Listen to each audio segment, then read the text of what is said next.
Nice launch trajectory and countdown net. Pad is clear. 10, 9, 8. Launch auto sequence has started. 6, 5, 4, 3, 2, 1. Go for launch.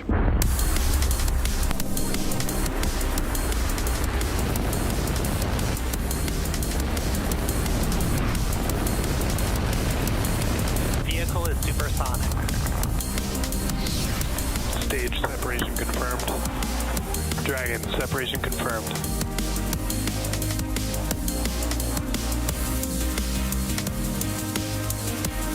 Stage 1 is transonic. Landing legs have deployed.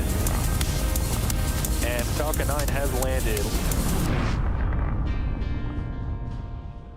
Now you can barely make it out in the fog, but there is a live view of Falcon 9 awaiting its 6:19 a.m. Pacific time launch from Space Launch Complex 4 East at Vandenberg Space Force Base in California. Good morning, everyone. My name is Shiva, and I'm a space operations engineer here at SpaceX. Thanks for joining us for the Iridium OneWeb mission, which marks our 33rd mission this year and our 232nd mission overall to date. Now, as the name suggests, we have two primary customers today, Iridium and OneWeb. We will be sending a total of 21 spacecraft to low Earth orbit, 5 upgraded space satellites for Iridium, and 16 satellites, including a demonstration satellite for OneWeb. Our mission today will deploy these spacecraft in 2 different deployment sequences after the second burn on stage 2. Now, it's likely that we won't have live video coverage for the first deployment sequence, but we do expect to have telemetry, and that data will allow us to determine whether the first 6 deployments out of 8 were successful or not over the nets. Now, the last 2 deployments in that first sequence will happen during a telemetry blackout period, so we'll have to confirm those a few minutes later when we regain signal. We'll have a little bit more about both the customers and their payloads later on in the webcast. And if you're interested in reviewing the full deployment schedule, check that out at spacex.com. Now, we are just about T plus 13.5 minutes away from liftoff. Despite how it looks, the weather on the range is actually fantastic for a launch today. The range and vehicle are continuing to look go for launch, as well as our payloads.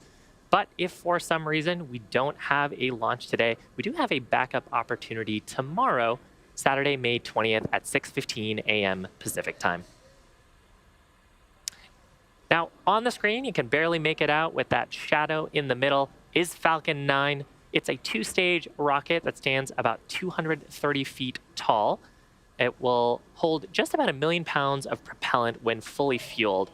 Now, we began loading those propellants on both the stages at the T-minus 35-minute mark. At the very top of the rocket, we've got a nose cone structure called the fairing. It's 17 feet in diameter, and it's housing the 21 satellites that we're flying today.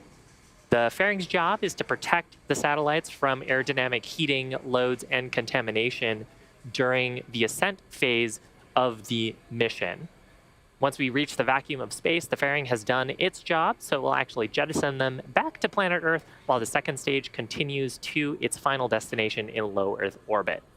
Now, again, we will have 2 deployment sequences during today's mission.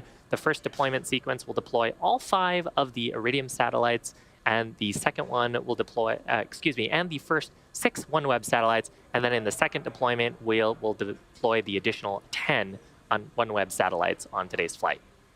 Below the payload fairing, we have the second stage. It has a Merlin vacuum or MVAC engine that's used to take the 21 spacecraft into low Earth orbit. The MVAC that we're flying today is has a shortened nozzle, and we'll get a pretty good look at that following stage separation. The shortened nozzle made its debut on Transporter 7 and will continue to be used on missions that require less performance. Now, the bottom 2/3 of the vehicle is called the first stage. It's also referred to as the booster. And at its very bottom, we've got those 9 Merlin 1D engines that'll get Falcon 9 off the ground, off the launch pad, and into the thinner parts of the Earth's atmosphere. Shortly after the liftoff, the first and second stages will separate from one another, and then the second stage will continue to orbit while the first stage will start making its way back down to planet Earth. Now, the first stage is designed to be reflown with minimal refurbishment between flights. In fact, today's first stage is flying for its 11th time, and we will be attempting a landing on our drone ship named, of course, I Still Love You. It's out in the Pacific Ocean, about 650 kilometers downrange. And if we're successful, that'll mark the 193rd recovery of an orbital-class rocket.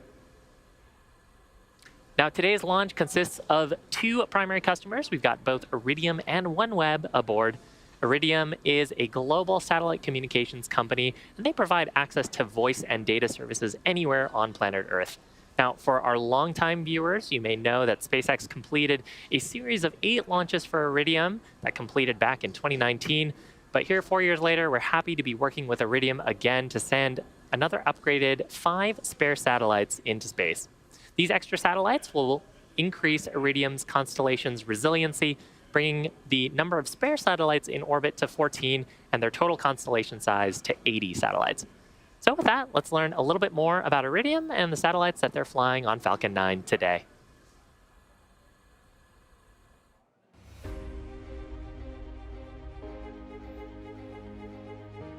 Innovation, versatility, safety,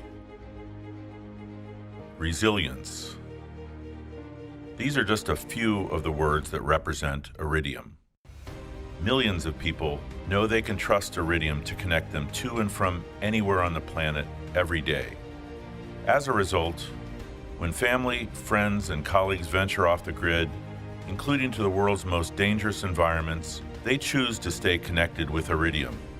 And some are researching climate change, combating poaching, cleaning plastic from the oceans, and ensuring critical aid can be safely delivered to those in need. This is what Iridium was made for. Most important, Iridium is a lifeline for those in dire situations, and it remains the only satellite network that lets you send out an SOS from anywhere on Earth. We take this responsibility and the trust placed in Iridium very seriously. Our upgraded satellite constellation, packed with redundancy in space and on the ground, is a testament to our unwavering commitment to those relying on us today and the millions more to come in the years ahead. The original Iridium satellite constellation lasted over 20 years, well beyond what was expected. We designed our latest constellation to even higher standards with even more flexibility. That's why today, you can expect Iridium to continue delivering the highest quality service in any weather condition across the whole planet well into the next decade and beyond. Quite simply, there is no network like Iridium.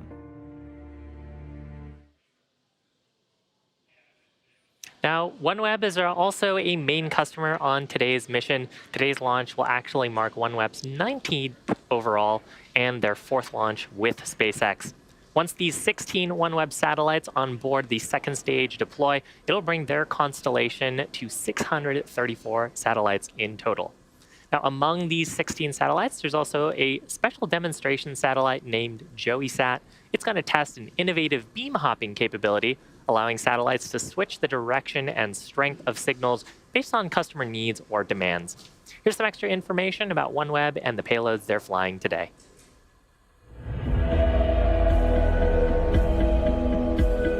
Think for a moment about what connectivity brings you. Is it helping you manage or grow a business, stay in contact with family and friends? Is it giving you or your family access to education or to a doctor? Is it opening doors for you to a world beyond your horizon? Of course, for many of us in big cities and large and established communities, it's doing that every day. It's essential, fundamental, it's enabling our lives. From connectivity flows a better quality of life, new horizons and greater opportunities. So what can we do to help ensure everybody can experience the benefits of connectivity? This is the OneWeb mission, to bridge that digital divide, to serve businesses and rural communities, to further scientific understanding and collaboration. And we're doing this by bringing high-speed broadband internet from space to places where this opportunity was previously unimaginable. Every customer connected via the OneWeb network has their own story. All of them are united by one thing: gaining the power of connectivity and the independence or sense of community that can bring. OneWeb Launch 19 with SpaceX will fly 15 satellites into our LEO constellation. In addition, a 16th satellite will be included that we have called JoeySat. JoeySat is a demonstration satellite which incorporates several features sets to be included in OneWeb's next generation constellation, including beam hopping technology, hence the name Joey. This satellite has been developed alongside our partners at SatixFy through our Sunrise program funded by the European Space Agency and the UK Space Agency. We can't wait to see it in space. Go OneWeb. Now we're just about T-minus 5 minutes away from our launch attempt today. Next major milestone will actually be for the transporter erector. You can actually make it out on your screen. It's that truss-looking structure to the right of the vehicle. Now on the TE, we've got clamps around the top of the second stage. Actually call out there on the loops that we're pressing for strong back retract. So the strong back is another way that we refer to the transporter erector. We're going to be opening up the clamp arms around the top of the vehicle, and then the transporter erector will begin to recline away from Falcon 9. Now the TE is actually what we route the propellant loading and electrical connections to the vehicle with, and it's actually how we also raise Falcon 9 into this vertical launch position. And as we get to the T-0 mark, the ground hydraulic systems will pull the TE away even further, clearing the way for Falcon 9's liftoff. At this point, the clamp arms should be in the process of opening. If it wasn't so foggy, you'd be able to see it underneath the top of the vehicle there. But we can actually start to make out Falcon 9's features here at the very top of the vehicle. You can see the fairing, where we've got the 21 satellites today. That white bit below it is the second stage, and then the sooty bit below that is Falcon 9's first stage.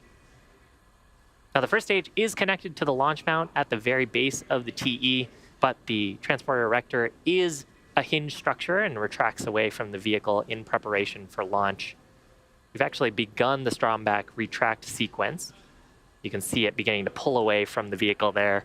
That'll complete just under T-minus 3 minutes. Taking a quick look at propellants, we are fully loaded on our RP1 kerosene fuel on both the first and second stage. And we are completing up liquid oxygen loading on both the first and second stages. Call out there that stage 1 liquid oxygen loading is complete. When propellants are fully loaded, we'll have about 1 million pounds of our fuel and oxidizer on board. And propellant loading sequence, we started that around the T-minus 35 minute mark. There was a go, no-go poll from the ground team there to step into it. So now we're finishing up propellant loading on the first stage, and on the second stage, we'll expect to complete that in about the next 30 seconds.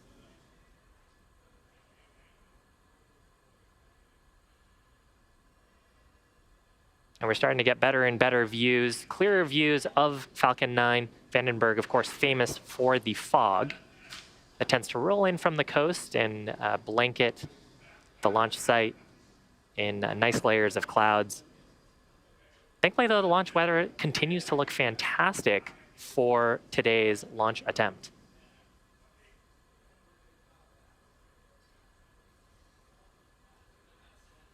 And of course, Falcon 9 has onboard cameras, so if we do end up going today, we will probably get some pretty fantastic views of the California coast and that fog rolled over on the Vandenberg coastline. Stage 2, lock flow complete. So call out there that propellant loading is complete on both the first and second stages. Coming up, we may see some venting from the transporter erector. You can see a plume of gas there coming out. We're just clearing out the lines on the transporter erector there in preparation for launch. Next major milestone will come up at the T-minus 60-second mark. That'll be where Falcon 9 transitions into startup, that meaning its flight computers will have taken over the launch countdown, And then at T-minus 2 seconds, we'll ignite those Merlin 1D engines in preparation for liftoff. Payload's continuing to look healthy for today's launch attempt. Falcon 9 is in startup. And with that, Falcon 9 has transitioned into startup. Weather is looking good. Range is ready to support. Next major milestone will be... Launch abort has started. And it sounds as though it looks like we have the clock has held. I believe I heard a launch abort was called.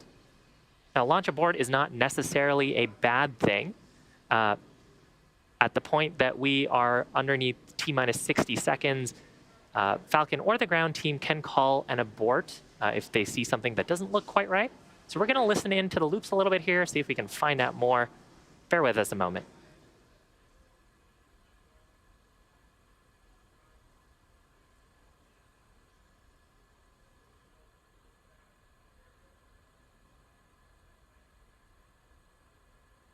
And on countdown 1, this is launch director. We've aborted, currently evaluating. Vehicle remains healthy.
Hey, welcome back, folks. Now, if you've been following along, you know that we had an abort called just under the T-minus 60-second mark. The launch director called out an abort, but the ground teams are still investigating what happened there. Now, keep in mind, the purpose of a countdown is to help us catch potential issues prior to flight. There are many, many ways that a launch can go wrong and only one way that it can go right. And given that, we are very cautious on the ground, and if the team or the vehicle sees anything that looks slightly off, we stop the countdown and try again another day. Now, again, the vehicle and the payload remain in good health, but unfortunately, this will end our launch attempt for today. We do have a backup opportunity tomorrow, just a little bit earlier at 6:15 a.m. Pacific. We hope you'll join us for that one. Thanks for joining us today, and we'll see you for the next attempt.